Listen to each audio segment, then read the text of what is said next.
British వారితో సహా విదేశీ అక్రమదారులు భారతదేశాన్ని దోచుకోకుండా ఉంటే ప్రపంచంలోనే సుసంపన్నమైన దేశంగా భారత్ ఖ్యాతి గడిచేది. ఎంతో మంది విదేశీయులు భారతదేశంలోని రాజుల మీద, దేవాలయాల మీద దాడి చేసి ఎన్నో విలువైన వస్తువులను దోచుకెళ్లారు. ఇలా దోచుకెళ్లిన వాటిలో ఒకటి హోప్ డైమండ్ అని పిలువబడే వజ్రం. నిజానికి ఖరీదైన వజ్రం అంటే మనకు కోహినూర్ డైమండ్ గుర్తొస్తుంది. హోప్ డైమండ్ అనే మరో ఖరీదైన వజ్రం కూడా ఉందని బహుశా చాలా మందికి తెలియకపోవచ్చు. ఇక్కడ విచిత్రం ఏంటంటే ఈ వజ్రం ఎవరి దగ్గర ఉంటుందో వారంతా అకాల మరణం చెందుతారని ఓ నమ్మకం ఉంది. ఈ కారణంగానే దీన్ని శాపగ్రస్త వజ్రంగా పిలుస్తారు. గుంటూరులోని కొల్లూరు గనుల నుంచి ఈ వజ్రం తీసినట్లు కొంతమంది ఇతర వజ్రాలతో పాటు ఆంధ్రప్రదేశ్లోని వజ్రకారూర్లోని కింబర్లైట్ ప్రాంతాల నుంచి తీసి ఉండొచ్చని కొందరు పరిశోధకులు చెబుతున్నారు. మొత్తం మీద ఇది ఆంధ్రప్రదేశ్లో దొరికినట్లు స్పష్టమవుతుంది. 17th సెంచరీలో ఈ వజ్రం బయటపడినప్పటి నుంచి చాలాసార్లు చేతులు మారినట్లు సమాచారం.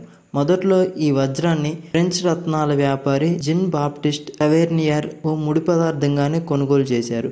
ఆ తర్వాత రాజ కుటుంబాలు దాన్ని దక్కించుకున్నాయి. ఆ తర్వాత ఫ్రాన్స్కు చెందిన లూయిస్, న్యూయార్క్ నగరానికి చెందిన హ్యారీ విన్స్టన్ దీన్ని సొంతం చేసుకున్నారు. ఆ తర్వాత ఈ వజ్రాన్ని 1958లో వాషింగ్టన్లోని స్మిత్సోనియన్ ఇన్స్టిట్యూషన్స్కు విరాళంగా చేశారు. ఫ్రెంచ్ రత్నాల వ్యాపారి జిన్ బాప్టిస్ట్ టవేర్నియర్ దీన్ని భారతదేశంలోని ఓ హిందూ దేవాలయం నుంచి దొంగిలించినట్లు ఓ కథ కూడా ప్రచారంలో ఉంది. దేవాలయంలోని వజ్రం గనుక ఆ ఆలయంలో పూజారులు వజ్రం పోయిందని ఆ వజ్రం తీసుకున్న వ్యక్తులను శపించారు. ఈ కారణంగానే ఇది ఎవరి దగ్గర ఉంటే వారు అకాల మరణం చెందుతారని చివరకు స్మిత్సోనియన్ ఇన్స్టిట్యూషన్స్ కు విరాళంగా ఇచ్చేశారు. 1939లో హెన్రీ ఫిలిప్ హోప్ అనే వ్యక్తి ఈ వజ్రాన్ని మొదట సేకరించడంతో దానికి అతని పేరే పెట్టారు. స్మిత్సోనియన్ ఇన్స్టిట్యూషన్స్ వారి ప్రకారం ఈ వజ్రం 16 తెల్లని వజ్రాల మధ్యలో ఓ లాకెట్ మాదిరిగా ఉంది. చికాగో డైమండ్ కొనుగోలుదారుల ప్రకారం హోప్ డైమండ్ విలువ $350